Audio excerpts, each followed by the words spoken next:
이름은 서윤이라고 하겠습니다. 35살, 결혼 7년 차, 아이 하나.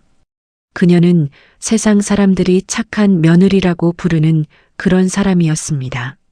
시어머니가 부르면 달려가고 명절이면 새벽 4시에 일어나 전을 부치고 아무리 억울한 말을 들어도 네, 죄송합니다 한마디로 넘겼습니다. 그런 그녀에게 어느 봄날 생일이 찾아왔습니다. 자기 생일이요. 35번째 생일. 그날 시어머니가 친구 5명을 데리고 집에 들이닥쳤습니다. 초인종도 없이 연락도 없이 문을 열자마자 시어머니가 말했습니다. 야, 왜 내 생일상 안 차렸어? 오늘 내 생일인 거 몰랐어? 친구들이 뒤에 서서 구경하고 있었습니다. 5명이 다. 서윤은 그 자리에서 얼어붙었습니다. 생일?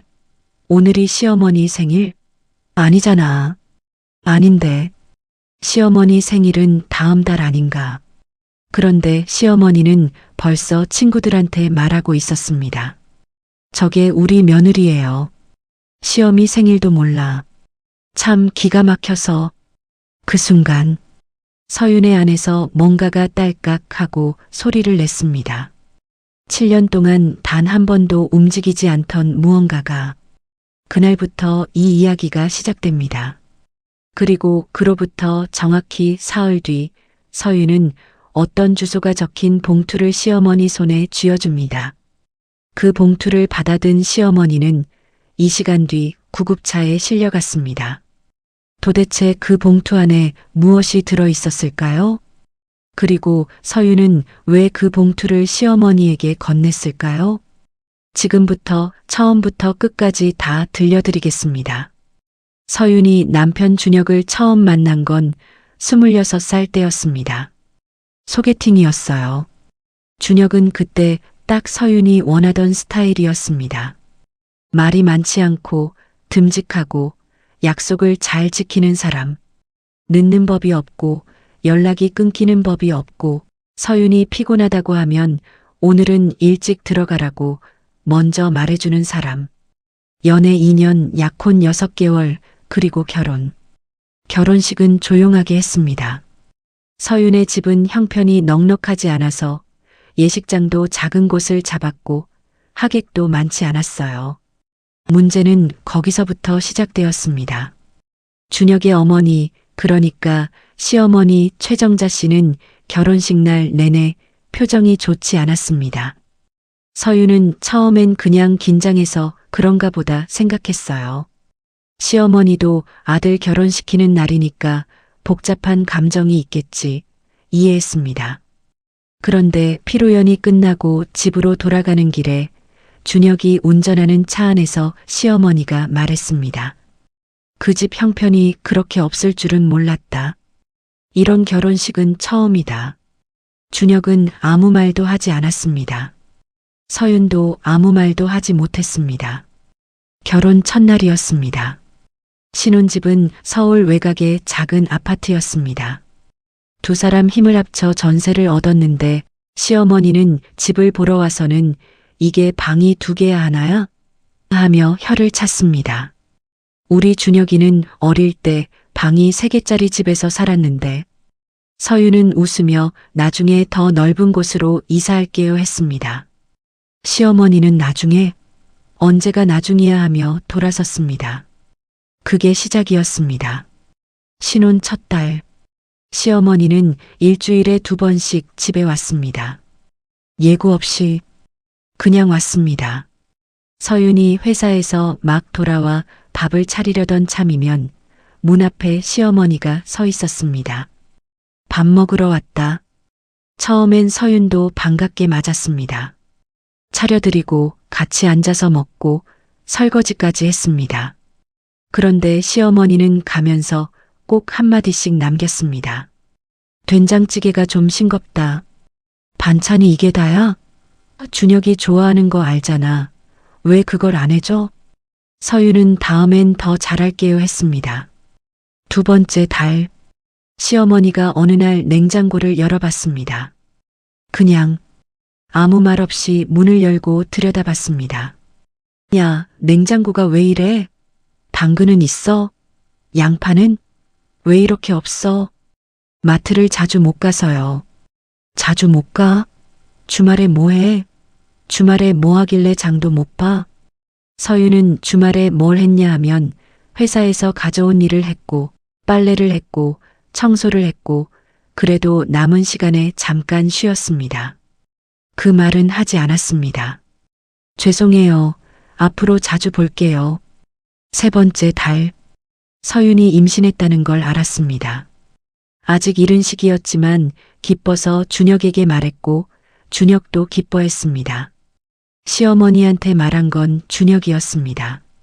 전화로 시어머니가 한 첫마디는 이랬습니다. 아들이어야 한다. 준혁이 뭐가요? 하자 시어머니가 말했습니다. 아기, 아들이어야 한다고. 우리 집에 대이을 아들이 있어야지. 서유는 그 통화 내용을 옆에서 들었습니다. 그날 밤 서유는 혼자 이불을 뒤집어 쓰고 울었습니다.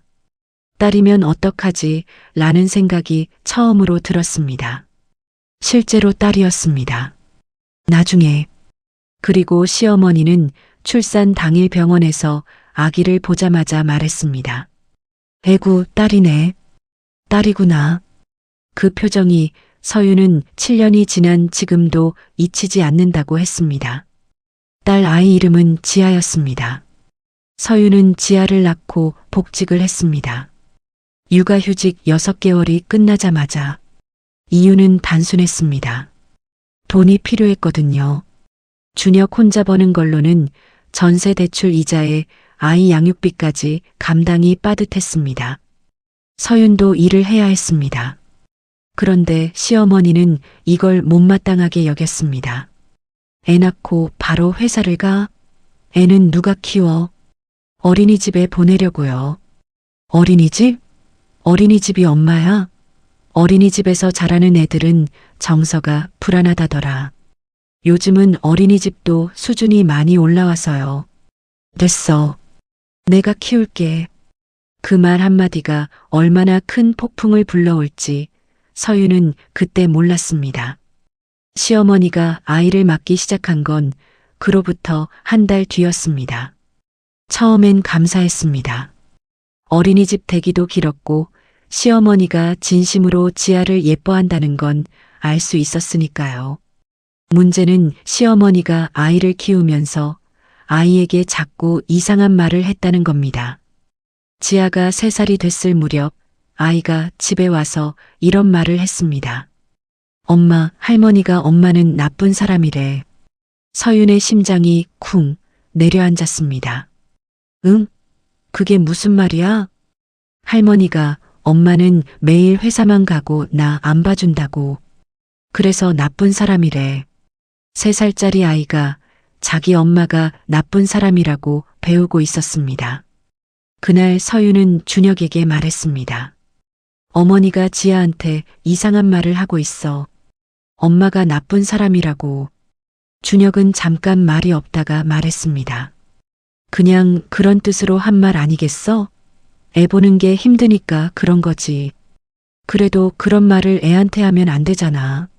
엄마한테 직접 말해봐. 오빠가 말해주면 안 돼? 오빠 엄마잖아. 내가 말하면 또 서운해하셔. 내가 직접 말하는 게 나아. 서유는 그 대화에서 이미 알아챘어야 했습니다.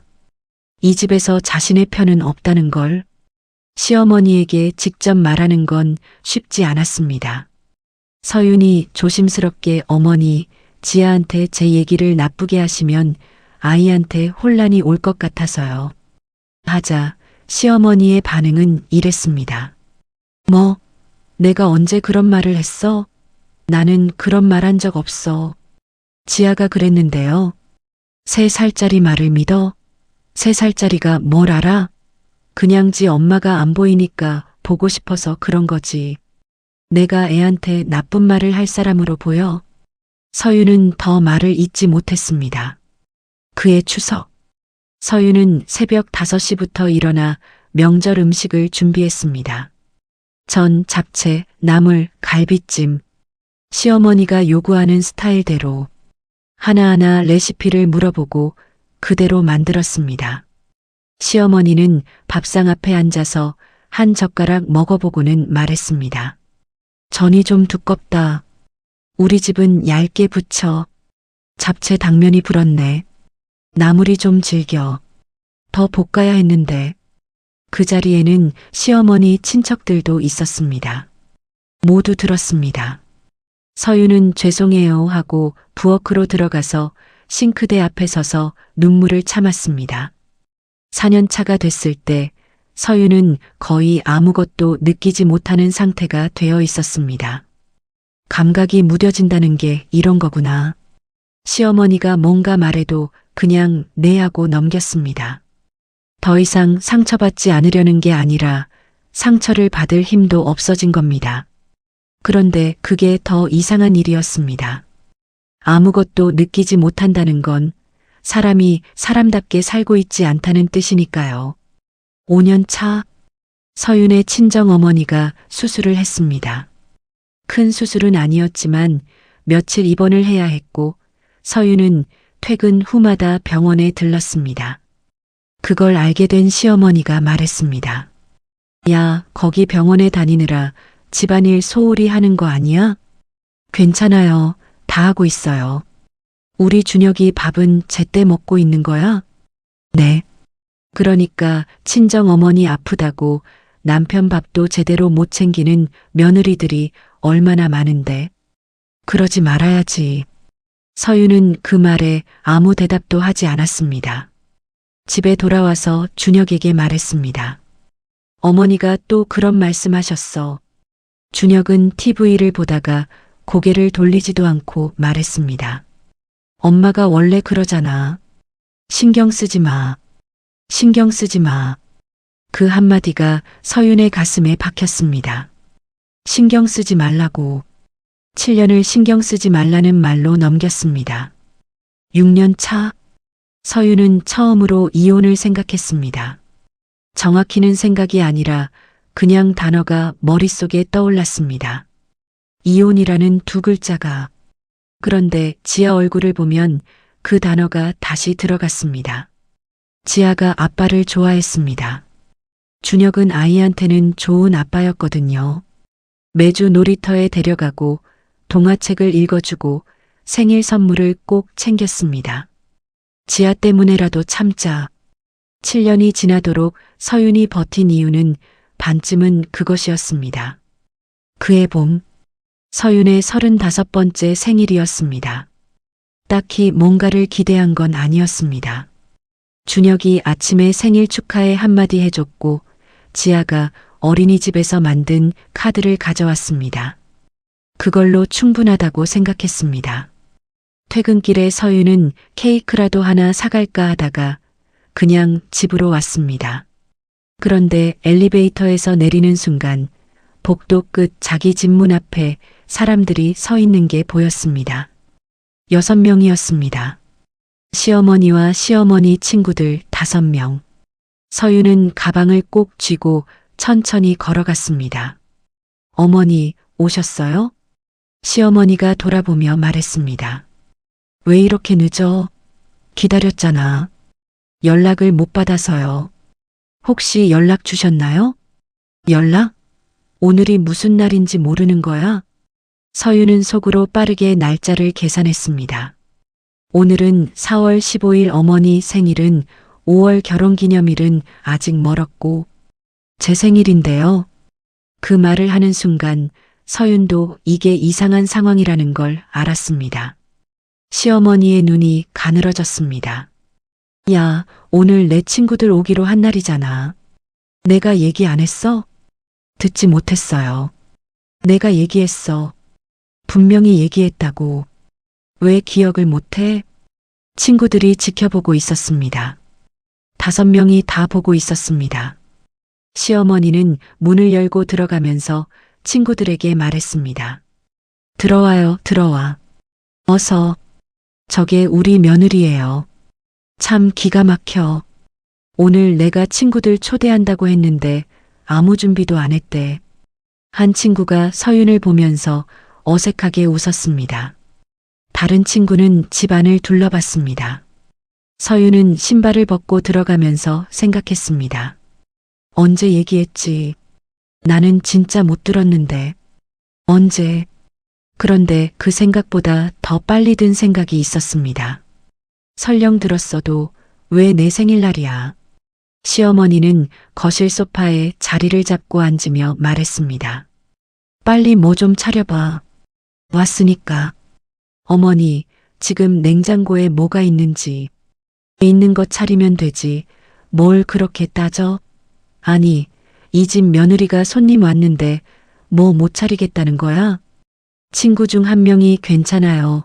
차 한 잔이면 돼 했지만 시어머니는 들은 척도 하지 않았습니다.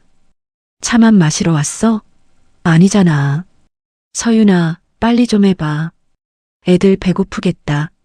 서윤은 부엌으로 들어갔습니다. 냉장고를 열었습니다. 달걀, 두부, 시든 양파, 어제 먹다 남은 국. 이걸로 5명의 손님상을 차려야 합니다. 서윤이 부엌에서 혼자 음식을 만들고 있을 때 거실에서 시어머니의 목소리가 들렸습니다. 얘가 결혼하고 나서 우리 준혁이가 더 힘들어졌어요. 얼마나 힘든지 알아요? 집안일을 제대로 못하니까 준혁이가 다 하더라고. 이게 뭐야? 어머, 그래요? 그리고 애도 잘 못 봐요. 내가 다 키웠지 뭐. 지아내가 다 키웠어요.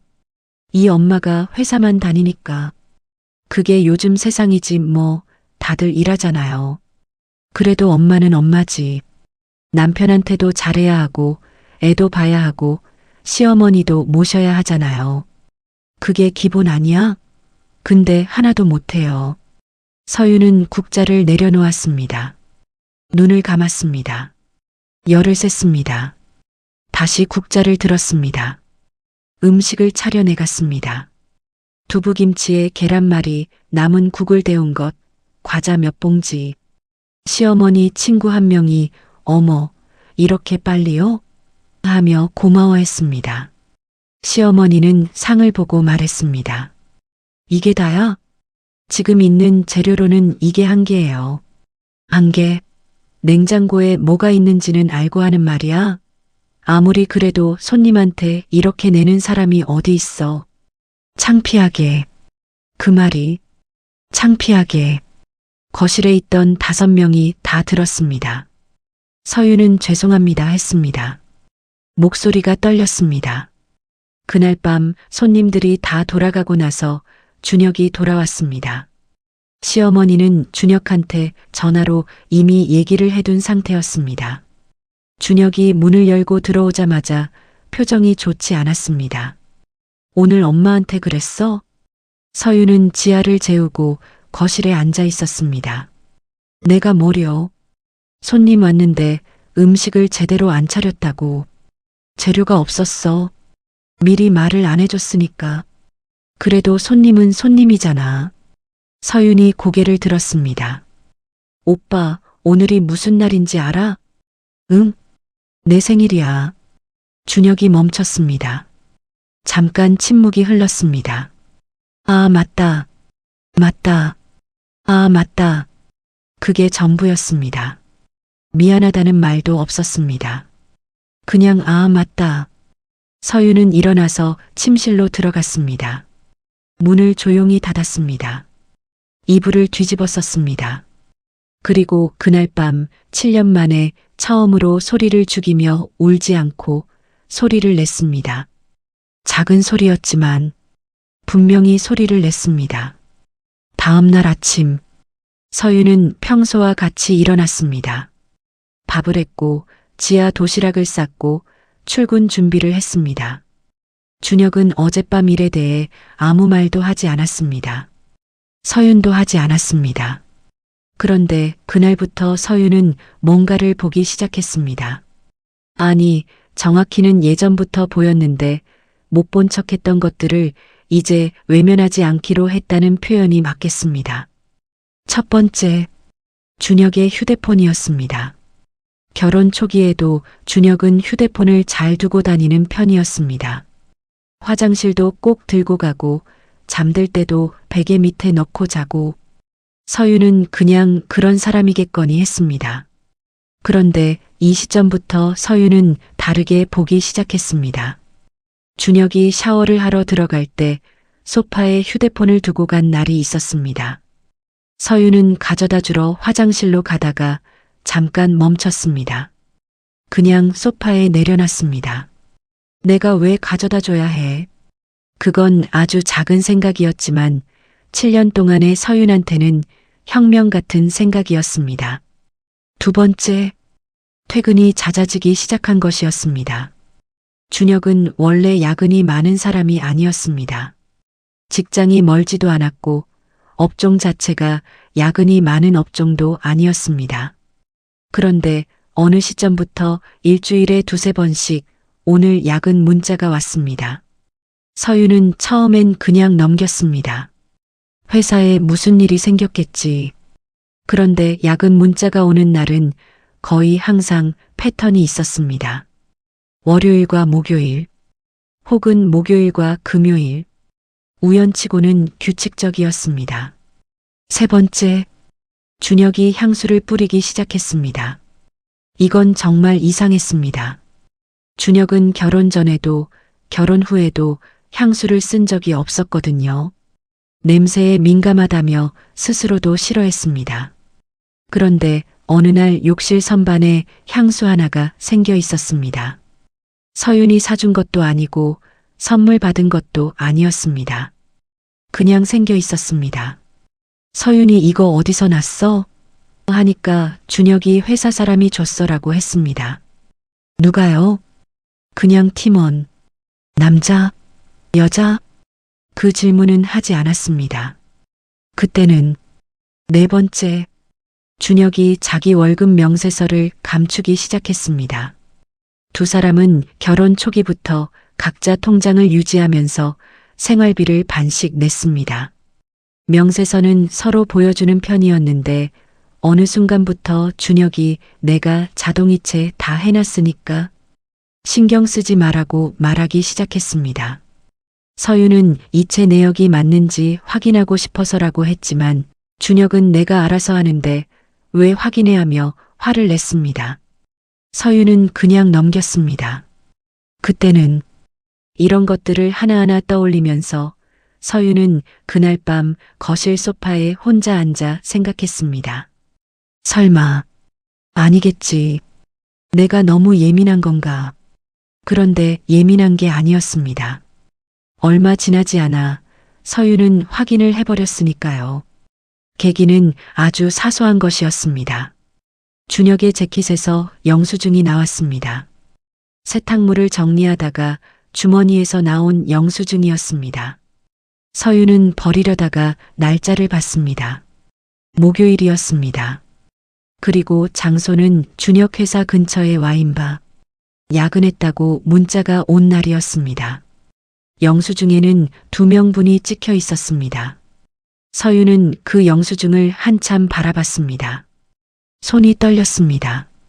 화가 난 게 아니라 무서웠습니다.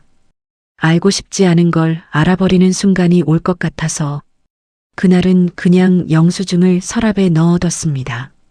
서유는 스스로 조사를 하지 않으려고 했습니다. 이유가 있었습니다. 알아버리면 모른 척할 수 없게 됩니다. 알아버리면 결정을 해야 합니다. 결정을 하면 지아가 흔들립니다. 지아가 흔들리면 안 됩니다. 그래서 모른 척하자. 그냥 넘어가자. 그렇게 생각했습니다. 그런데 인생은 그렇게 호락호락하지 않았습니다. 한 달 뒤 서윤의 친한 친구 민지에게서 연락이 왔습니다.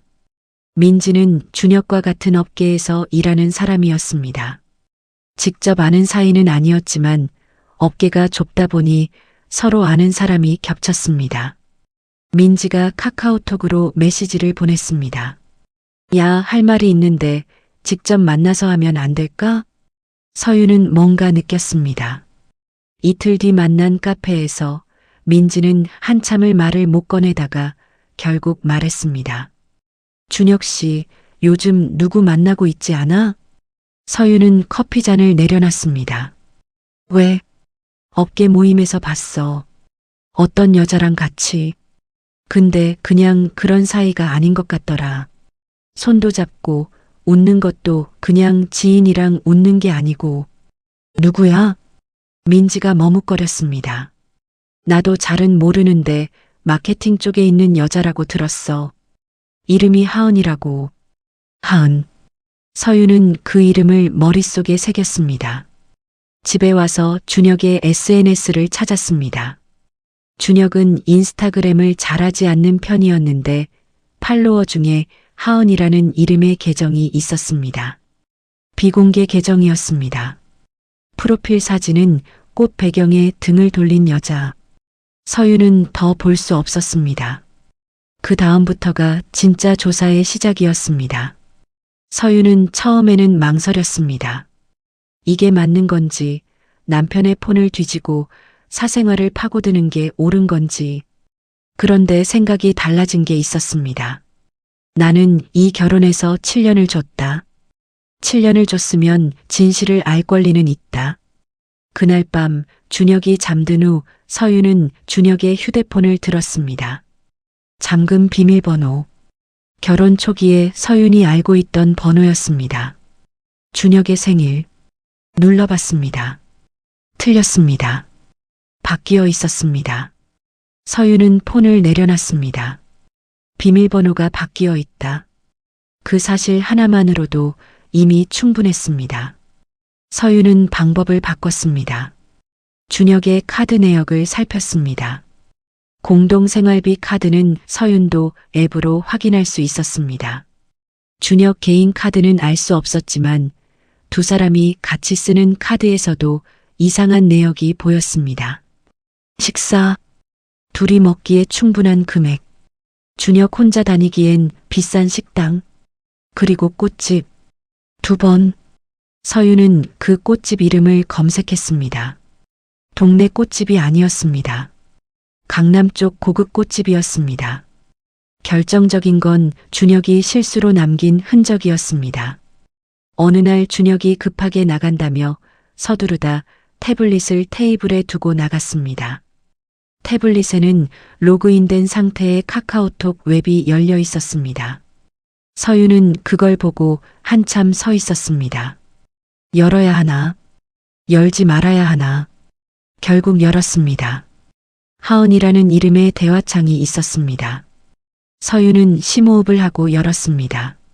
첫 줄부터 보지 않았습니다.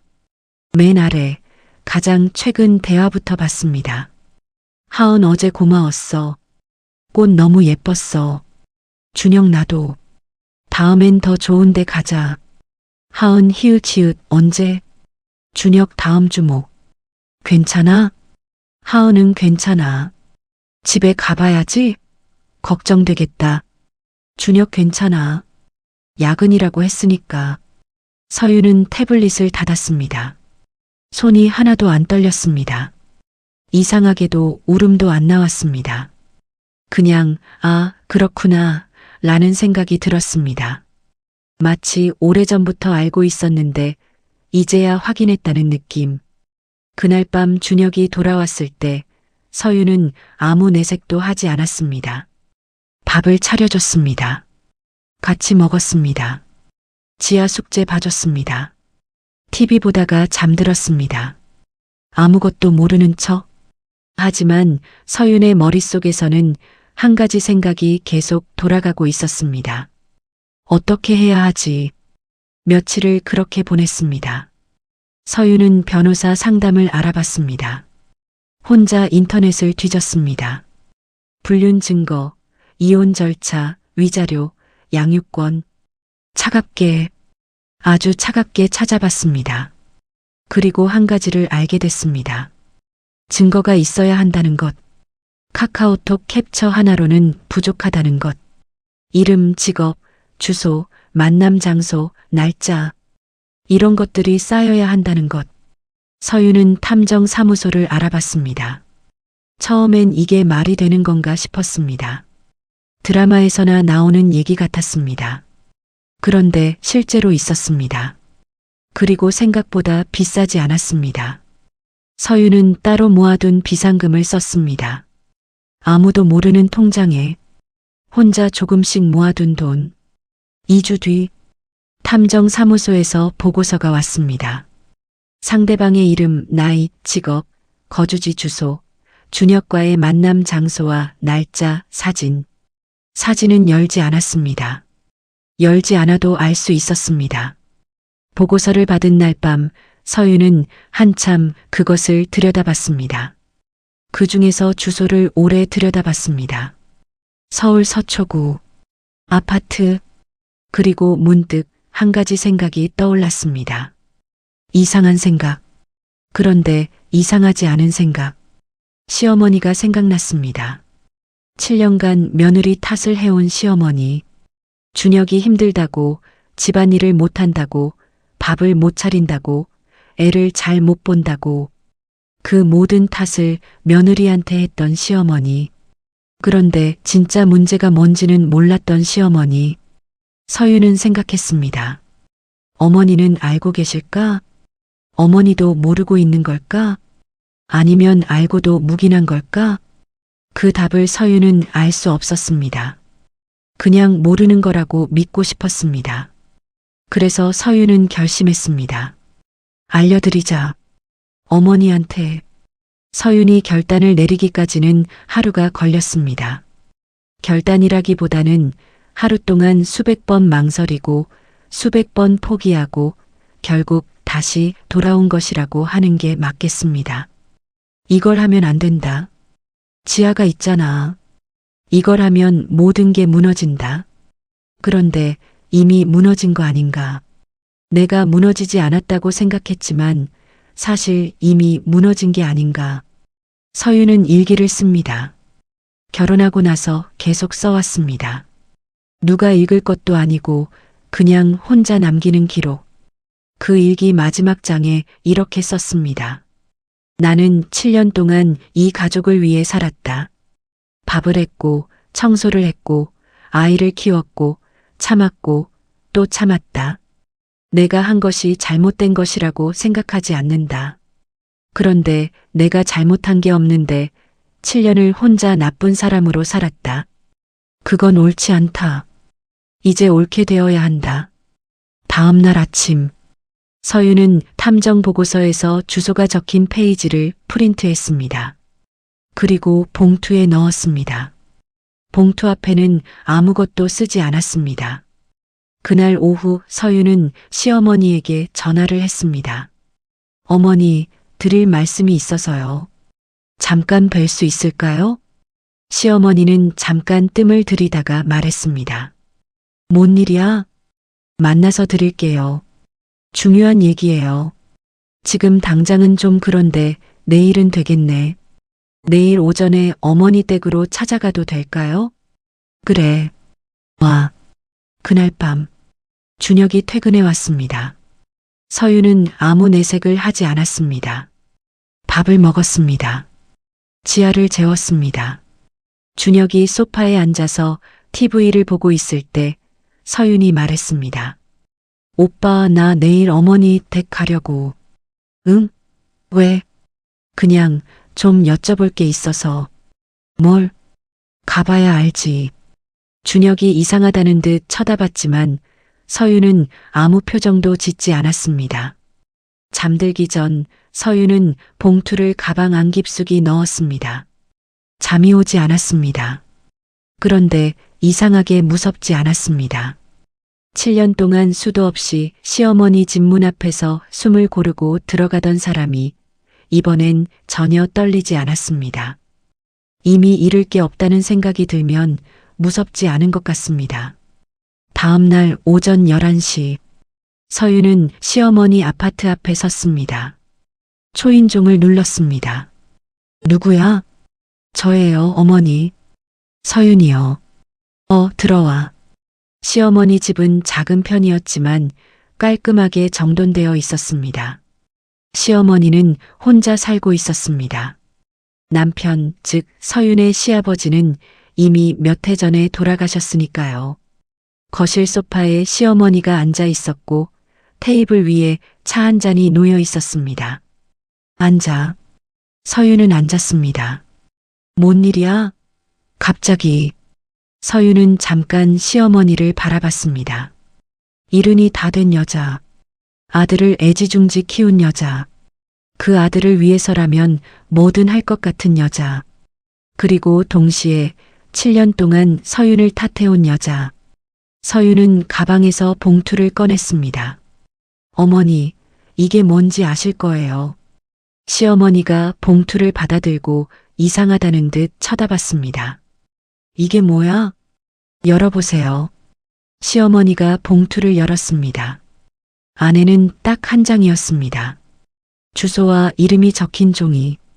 이름 강하은. 나이 30살. 주소 서울시 서초구 아파트 동호. 시어머니가 종이를 들고 읽었습니다. 잠깐 침묵이 흘렀습니다. 이게 뭐야? 서윤이 말했습니다. 준혁 오빠가 2년 가까이 만나고 있는 여자예요. 시어머니의 손이 멈췄습니다. 무슨 소리야? 사실이에요. 증거도 있어요.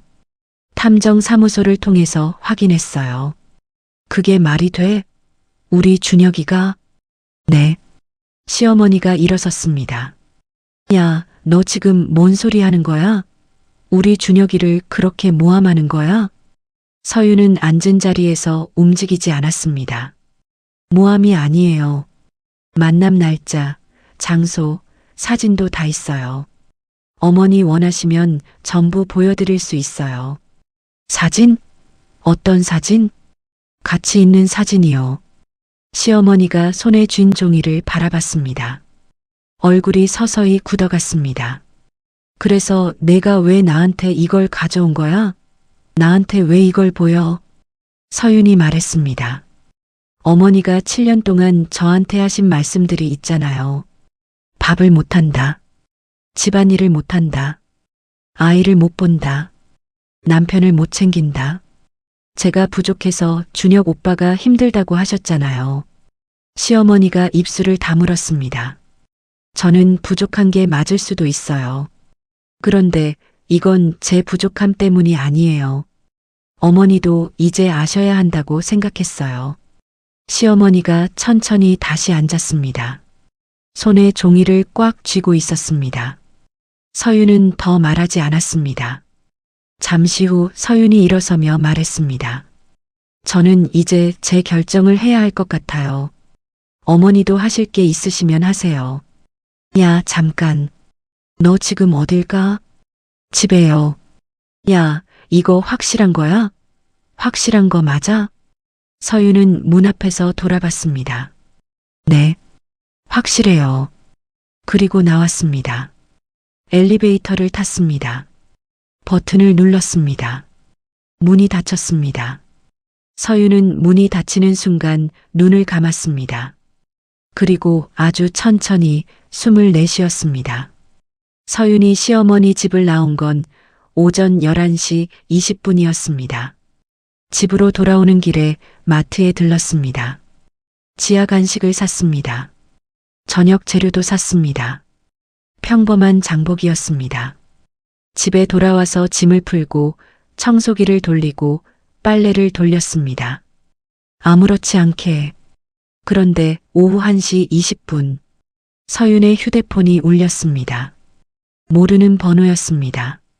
받았습니다. 서윤 씨? 저 최정자 씨 옆집인데요.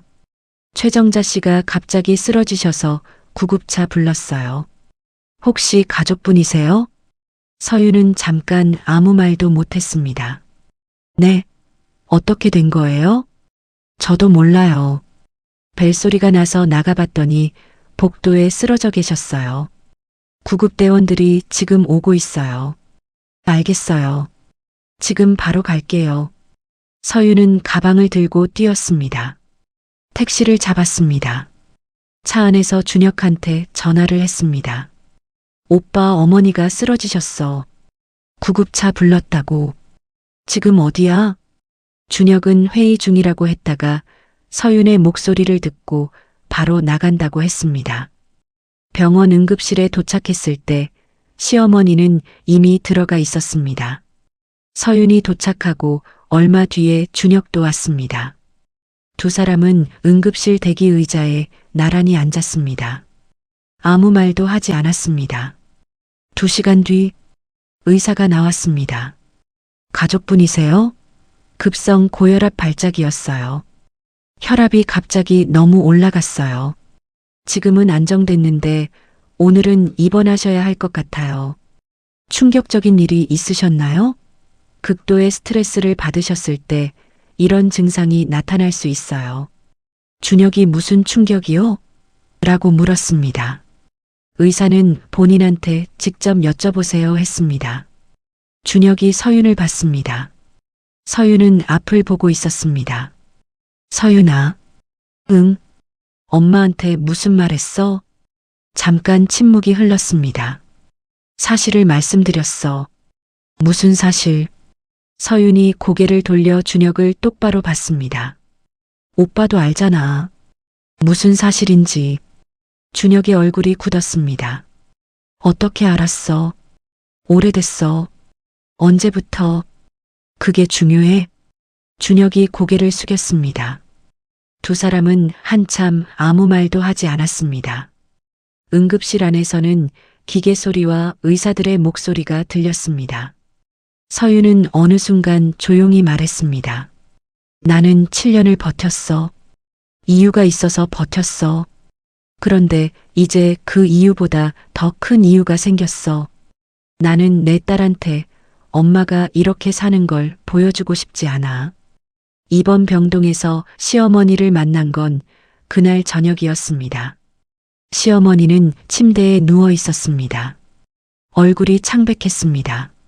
서윤이 병실에 들어가자 시어머니가 고개를 돌렸습니다. 두 사람이 눈을 마주쳤습니다. 시어머니는 아무 말도 하지 않았습니다. 서윤도 아무 말도 하지 않았습니다. 그냥 의자를 끌어당겨 침대 옆에 앉았습니다. 한참 후 시어머니가 아주 낮은 목소리로 말했습니다. 그게 사실이야? 네. 또 침묵. 준혁이는 알아? 알아요. 또 침묵. 시어머니가 눈을 감았습니다. 서윤은 그냥 앉아 있었습니다. 그날 밤 서윤은 지아 손을 잡고 집으로 왔습니다. 준혁은 병원에 남았습니다. 서윤은 지아를 재우고 나서 소파에 앉아 오랫동안 생각했습니다. 이제 어떻게 될까? 이제 어떻게 해야 할까? 그로부터 3달이 지났습니다. 서윤과 준혁은 이혼 조정 중입니다. 다행히 준혁이 이혼 자체는 거부하지 않았습니다. 아마도 자신이 할 말이 없다는 걸 알았겠지요. 변호사가 중간에 서서 양육권과 재산 분할을 조율하고 있습니다. 쉽지 않지만 그래도 진행되고 있습니다. 지아는 아직 잘 모릅니다. 엄마와 아빠가 요즘 따로 자는 게 이상하다고 느끼는 것 같지만 아직 직접 묻지는 않았습니다. 서윤은 때가 되면 말해줄 생각입니다. 최대한 솔직하게 하지만 아이를 상처 입히지 않는 방식으로. 그게 제일 어려운 일입니다. 시어머니는 퇴원 후 한동안 몸이 좋지 않았습니다. 그런데 1달 뒤쯤 시어머니가 서윤한테 먼저 전화를 했습니다. 서윤아, 내 어머니, 내가 너한테 미안하다. 서윤은 그 말을 듣고 한참 아무 말도 못했습니다. 나는 몰랐어. 진짜로 몰랐어. 그리고 내 탓만 했는데. 그게 잘못됐다. 서윤은 시어머니한테 화가 없는 건 아닙니다. 7년이 한마디 미안하다는 말로 지워지지는 않습니다. 그런데 그 전화를 받고 서윤은 처음으로 시어머니가 사람으로 느껴졌습니다. 틀린 사람, 잘못을 한 사람, 하지만 그냥 사람. 서윤의 삶은 지금 많이 달라졌습니다. 일을 계속하고 있습니다.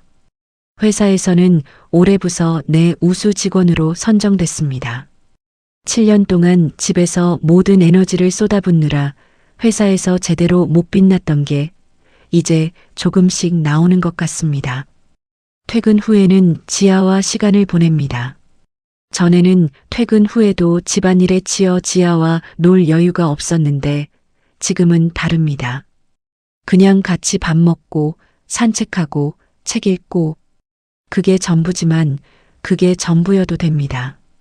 서윤이 말했습니다. 저한테 가장 힘든 건 이제 뭘 해도 된다는 걸 모른다는 거예요. 7년을 눈치 보며 살았더니 이제는 내가 원하는 게 뭔지를 모르겠어요. 뭘 먹고 싶은지, 어딜 가고 싶은지, 어떤 사람이 되고 싶은지, 그걸 다시 배우는 중이에요. 처음부터. 그리고 이런 말도 했습니다. 그날 시어머니한테 봉투를 건넨 건 복수하려던 게 아니었어요. 사실을 사실로 만들고 싶었던 거예요. 7년 동안 나쁜 며느리가 내 이름이었는데 그게 아니라는 걸 누구 한 명은 알아야 한다고 생각했어요. 봉투 안에 있던 건 주소였습니다. 그 주소가 불러온 건 구급차였습니다. 구급차가 가져온 건 진실이었습니다. 그리고 진실이 가져온 건 서윤이 7년 만에 처음으로 갖게 된 것이었습니다. 자기 자신. 여러분, 오늘 이 이야기를 들으면서 어쩌면 이런 생각을 하셨을 수도 있습니다. 시어머니가 너무하다, 남편이 나쁘다, 아니면 며느리가 너무 늦게 행동했다, 또는 반대로 너무 냉정하게 행동했다. 그 어떤 판단도 이해합니다. 그런데 하나만 기억하셨으면 합니다. 사람은 버티는 것만큼 강한 게 아닙니다. 사람은 버티다가 무너지지 않을 만큼을 알아채는 것이 강한 겁니다. 서윤은 7년이 걸렸습니다. 어떤 사람은 3년이 걸릴 수도 있고 어떤 사람은 10년이 걸릴 수도 있습니다. 중요한 건 그 시간이 아니라 결국 자기 자신을 선택했다는 것입니다. 서윤은 지금도 가끔 그날 아침을 떠올린다고 합니다. 봉투를 가방에 넣던 그 순간, 손이 안 떨렸던 그 순간, 잃을 게 없다고 느꼈을 때 비로소 얻게 되는 용기가 있다는 것. 그걸 이제는 압니다. 이야기를 여기서 마칩니다. 들어주셔서 감사합니다. 여기까지 들어주신 분들 정말 감사합니다. 이 이야기가 마음에 울림이 있으셨다면 구독과 좋아요 부탁드립니다. 다음 이야기는 더 깊은 이야기로 찾아올게요. 댓글에 여러분의 생각도 남겨주세요. 서윤의 선택이 옳다고 생각하시나요? 그렇지 않다고 생각하시나요? 여러분의 댓글 하나하나가 다음 이야기를 만드는 힘이 됩니다. 그럼 다음 이야기에서 뵙겠습니다.